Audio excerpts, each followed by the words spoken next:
happy Saturday. So the Saturday, in the spirit of the CrossFit Games, the CrossFit season, what's gonna happen is that we're gonna do what they do, which is great. And so we'll have 15 minutes to establish a max load of this complex. Clean, 3 cleans, 2 front squats, 1 jerk. Now, before anybody gets slick and asks any questions, the clean and the jerk is however you like. Typically at these CrossFit competitions, they're just really interested in how much weight one can lift, right? And so whenever it's a clean, whatever clean that'll yield you the most weight is probably the one you should do, right? Because you're competing, right? And then the jerk's the same, whichever one you are the most comfortable with. And so I'm sure you guys have just not listened to this and asked your coach, and I'm sure your coach is gonna say the same exact thing, whichever one you prefer. All right, so if you guys do prefer to squat clean, just know you got 5 squats in this thing. And so ideally, like to save your squatting muscles, you might wanna execute the power clean. Like who knows how it happens, but the clean is completely up to you. The front squats is super standard with the elbows up and you sit all the way down, you stand all the way up. And then you guys got 1 jerk, execute it however you like over your head. And you'll have 15 minutes to figure out how heavy you can go. And so another thing that's kind of, it'll be interesting in this community is that the coach won't be like, all right, 3, 2, 1, go, right? It'll just start the clock and then you just kind of have to figure it out. And so inside of these 15 minutes, you know, I'd probably say maybe 1 or 2 warm-up sets, you know, maybe 2 to 3 building sets, and then just take all the time you need in between to make sure that you get the most out of it, right? 6 reps if this complex is pretty challenging, all right? Are we all on the same page? I'll show you what I'm talking about. 3 cleans, 2 front squats, 1 jerk, right? The cleans, again, can be either way. I'm gonna execute the power clean. 1, 2, 3, right? Front squats. 1, 2, jerk, recover, recover. Now,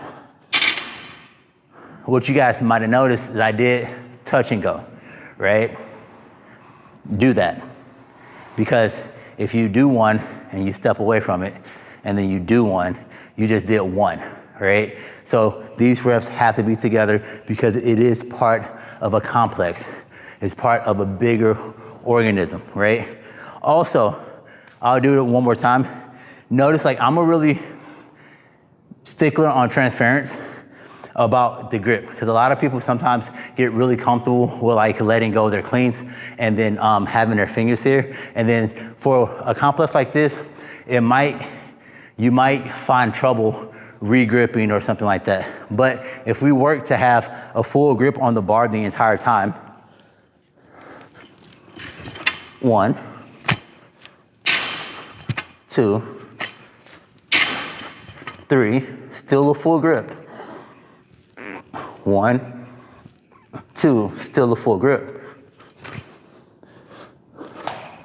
All right? And then I necessarily didn't have to like play with the randomization of like trying to catch and re-grip because I was able to execute a full grip the entire time. And so whenever coaches just say like, hey, hold hand underneath the bar, it's for stuff like this. All right? So 15 minutes to figure out how much we can do. Once we get done with that, it'll be a partner workout. Rope climbs, right?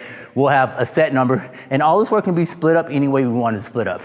So what happens with this rope climb is that I'll kind of, like if I just cross my legs here, and then I lean back and lift my knees, right? Take the bottom on top and pull in, and then stand up. So that'll be how we'll scale, like not necessarily scale, well, yeah, ascend the rope. So that's how we'll ascend the rope, and then we just wash, rinse, and repeat that move, right? The most important thing is the bite on the rope. So once we get done with that, we'll have some handstand push-ups. So I actually lied. We'll have calories on the bike. Right? And then after calories on the bike, we'll have handstand push-ups. So with these handstand push-ups, a couple ways you can do this, right? Not available to you, just start with the pike. And what I wanna, like, I'm trying to figure out the best way to say this because I feel like every time I say it and I try to be as explicit as possible, I still see things that I just didn't say. Because when I say head out in front of the fingers, I'll see this. And to me, I'm like, no, your head was literally in line with your fingers, right? So I need the head out in front, I need the elbows drawing towards the ribs, and then I need the top of the head to touch the ground. Those are the things that I need. And push back through. You can start there, take your feet on anything, kind of get a little bit higher, completely fine. But once we're ready, right, to go upside down, once we're ready to go upside down, we want to start with straight, strong arms the entire time. So we can either step into it or kind of like float into it. However you do it, the arms need to be straight, the arms need to be strong, right? Kind of farther back from the wall. So whenever we come up, we can come down and then we can press back up, all right? And so we can kip these, which is highly recommended. And then after that, you got to have handstand walks. So with this handstand walk, you know, you guys can go upside down, go some shoulder taps. You guys can go plank shoulder taps, or you guys can just like go and just walk across the room, which is completely fine. Whatever's available to you, make sure that you guys do it really, really well. And it's Saturday, partner workout, have fun, go get it.